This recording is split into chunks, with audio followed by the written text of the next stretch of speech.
discuss ko yung about Kaiser Healthcare Insurance, yung bawat plan type niya, kung ano yung kaya at pwede nyong ma-avail.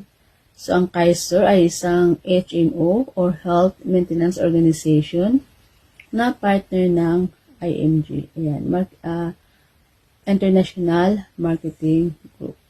So, 7 years mo lang siyang pag-iipunan. After that one, 20 years kang protektado.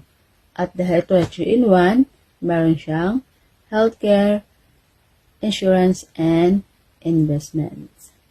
At para mas lalo nyo maintindihan, i-discuss ko yung bawat plan type. Okay? Ngayon, i-discuss ko sa inyo kung ano yung mga pwede nyo i-avail na plan kapag kayo gustong kumuha ng healthcare insurance.